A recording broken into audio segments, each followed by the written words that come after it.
On October 1st, 2024, nodding off on a Florida park bench stopped being a harmless nap. It became grounds for arrest. Then, as the New Year's fireworks still faded, a second fuse was lit.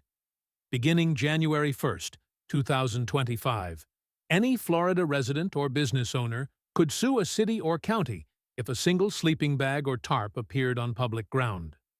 Lawmakers framed the move as common-sense accountability, but civil rights attorneys warned it would weaponize the courts against the state's poorest residents.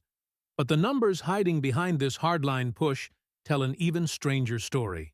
Florida's own health department dashboard lists 31,462 people without stable housing statewide, fourth highest in the nation and up nearly 8% since 2022. Yet the 2025 point-in-time survey in Central Florida logged just 2,781 unhoused neighbors on one January night, while several coastal counties claimed eye-catching declines of 25 to 46%. Advocacy groups say the drop looks less like a miracle and more like creative arithmetic. Outreach teams reported that encampments on riverbanks and wooded lots were simply written out of census zones or pushed onto unincorporated land right before the tally. One veteran counter-joked, "We didn't house them, we just played hide-and-seek with the clipboards." So where did thousands of unhoused Floridians suddenly go? Filed in the first week of 2024 and signed by Governor Ron DeSantis on March 20th, HB 1365 bans tents, bedding, or even cardboard mats on sidewalks and parks unless a city operates a fenced, 24-hour monitored camp with bathrooms, sobriety rules, and security guards. Counties had 90 days to comply. Those that failed would face the new lawsuit clause kicking in on January 1st, 2025. Supporters branded the measure tough love, insisting that visible street camps scare tourists and enable drug use. Critics, from the ACLU to the Florida Policy Institute, countered that it criminalizes poverty, siphoning police and court budgets while doing little to expand permanent housing. Fort Lauderdale's mayor called it a lawsuit factory in the making, and even some sheriffs balked at turning county jails into overflow shelters. Yet the next twist blindsided every city treasurer in the state. Within 48 hours of the law's full activation, Miami-Dade and Broward faced 5 intent-to-sue notices from condominium boards claiming the counties weren't sweeping encampments fast enough. Jacksonville officials set aside $1.8 million for outside counsel. Tampa warned that even a single successful suit could wipe out its entire homelessness services budget for a year.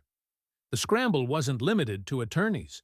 Some city managers quietly emailed state legislators asking for a delay, only to be told the real assistance was still in the pipeline. One Broward commissioner quipped, "We're about to spend more on court filings than on cots." And while leaders lawyered up, Tallahassee offered a funding band-aid barely big enough to cover the paperwork. State lawmakers earmarked $30 million, roughly $600,000 per county, for new beds, mental health counselors, and those security-patrolled safe camps. Homeless services coalitions estimate the real tab at $125 million just to meet existing need, not counting hurricane displacement or rising rents. Short on cash, Orlando floated a $3 million plan to retrofit surplus city buses into mobile bunkhouses that could park on county land by night and disappear by dawn.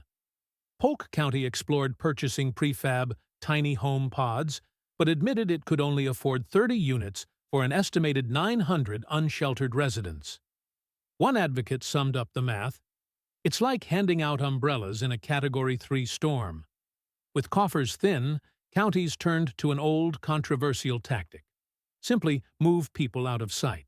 Programs dubbed Homeward Bound or Journey Home quietly offered one-way Greyhound tickets to Jacksonville's homeless, 240 rides in 2024 alone, often with the promise of family reunification that never materialized. Reports surfaced of nonprofits in Tampa and Key West reviving similar schemes after the crackdown began, echoing The Guardian's 2017 expose on Greyhound therapy. While some travelers welcomed a fresh start, others arrived in unfamiliar towns with no contacts and, within weeks, were back on the street, just in a different zip code. As a Jacksonville outreach worker put it, "We're exporting the problem like citrus." But homelessness doesn't spoil on the bus. It just re-ripens somewhere else. And just when critics thought they'd seen it all, Mother Nature took her own swing.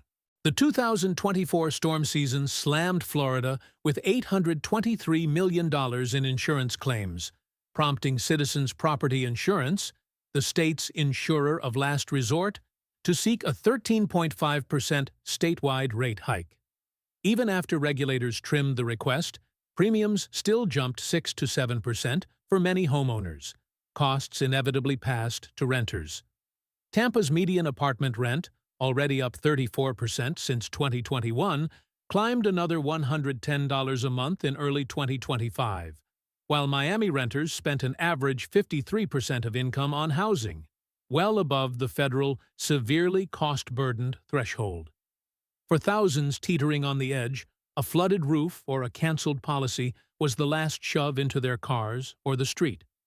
All of this set the stage for a headline that seemed too good to be true.